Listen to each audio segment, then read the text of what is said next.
Hey, audiobook lovers, welcome back to Audiobooks Reviewed. I'm going to pick a topic and choose 3 audiobooks that I've listened to in the past.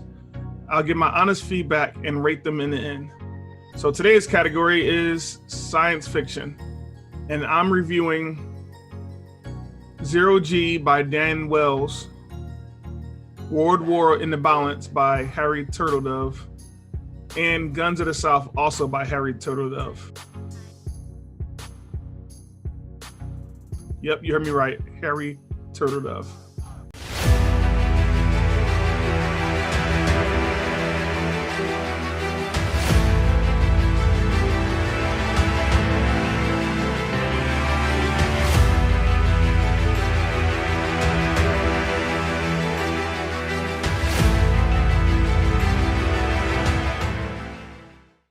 So we're going to start with Zero G. The book runtime is 4 hours and 8 minutes, and if it were a movie, I would rate it PG. I think Zero G is a short and entertaining book for all ages. The story kind of reminds me of the movie Passengers, but they go the route of action comedy instead of drama romance. In fact, now thinking about it, I would say that it's a cross between Passengers and Home Alone. Let me explain. So Zero, the main character of the story, is a young kid about to go on a space journey with his family. The distance is like a gazillion miles away, and the only way they can make it that far and still live naturally is to become like a White Walker or a zombie or something. So naturally, cryogenics is the solution. The plan is for everyone on board to take a frozen nap and wake up on their brand new planet. The only problem is that space pirates have other plans for everyone on board, and they plan to hijack the ship. With everyone else already asleep, there's only one person left to stop the pirates. Young middle school age Zero. I found the story very entertaining. Although it's not a complex story, it keeps you engaged as you listen and wait to see if this kid can pull off a win. The book has also added sound effects throughout the story that make you feel like you're right there on a floating vessel with them.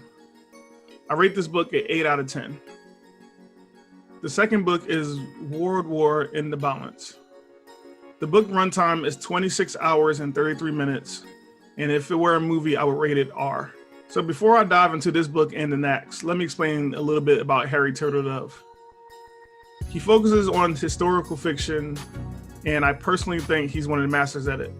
He has to do a tremendous amount of research on his books because each one is super detailed and paints the perfect picture of a different time in our past. World War in the Balance is the first book in a series of World War books from Harry Turtledove's collection. The time period is during the late 1930s, and true to life, the world is at war. Hitler is running amok, battle lines have been drawn, and body counts are piling up. And that's when aliens invade with their own battle lines. In fact, they cared very little about our geographic locations or the fact that we were already at war with ourselves. Their philosophy was much more simple. If you're human, then you're the enemy. With superior air power and weaponry, and with no country off limits, the measure of human loss was put on the much more devastating scale. As the aliens bumped us off the top of the food chain, we quickly saw how the war between ourselves was pointless, and we needed to band together as humans first. Throughout the story, you will listen to different points of views from people all around the world. This includes a team of Nazi soldiers operating a tank, a Soviet pilot, recently oppressed Jews from Nazi occupation, currently imprisoned American POWs because of alien invasions, and so many others. However, don't forget that this is an audiobook, not a movie. So if you expect Turtledove to follow the same old Hollywood formula of storytelling like Independence Day, Pacific Rim, Tomorrow War, and pretty much every alien movie ever made, then you'll be wrong. And don't get me wrong, in movies, they have only 2 hours to tell a story, so I don't blame them, but it typically goes, aliens come from nowhere, we unprepared humans experience devastating loss, and through grit, determination, and a little bit of luck, we find a way to win. I'm not saying World War doesn't have any of these elements. I mean, what kind of story would it be if it didn't, right? But what I'm saying is, with an audiobook, you're allowed to take a deeper dive into these characters' mindsets on why they're risking everything to fight and resist. And also you could look at how conditions were before the aliens landed. Let's take the Jews, for example. The aliens have landed and they are killing and imprisoning their people. So does this mean that they're now cool with the humans that just recently imprisoned and killed their people? Also, if the world has a truce because of the alien invasion, and then what should a German soldier do with a Soviet POW and vice versa? Also, the deep dive isn't just one-sided for humans. For example, why have the aliens landed in the first place, and what is their motive? Also, you learn the struggles and frustrations of the aliens as they learn the hard way how stubborn and resilient humans can be.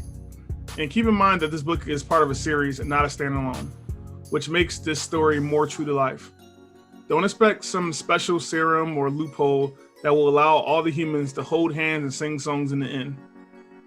Nope, no music except for the beat of that war drum drudging on.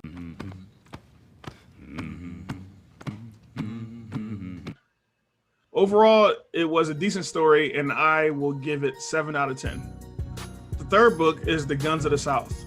The book runtime is 24 hours and 51 minutes, and if it were a movie, I would rate it R.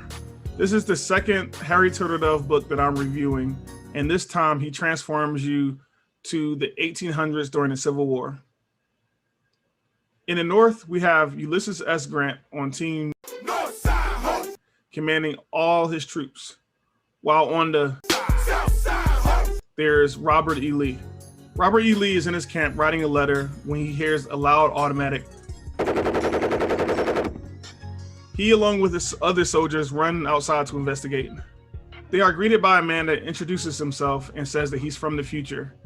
And what he's holding in his hand is something called an AK-47. He can grab many more if Lee wants and teach all of Lee's soldiers how to use them. Basically, he wants to help Robert E. Lee win the Civil War. It's a really interesting story as your mind races with all different possibilities. To refresh your memory, in real life, the North won the war against the South, and the US states remained unified under one country. Also, slaves were freed, and we took the first major stride in attempting to make all US citizens equal in the eyes of the law. To lose the war is to go down the road of a completely different reality. You mainly follow the story of a young Confederate soldier and his friends' experiences. You also follow Robert E. Lee's experiences and the tough decisions that he's forced to make with such powerful weapons and the complete strangers that gifted them to him. Overall, I rate this book 9 out of 10. Well, that's all I have for now. If you agree or disagree, feel free to comment in the comment section below. And also feel free to subscribe if you like more videos like this. Bye for now.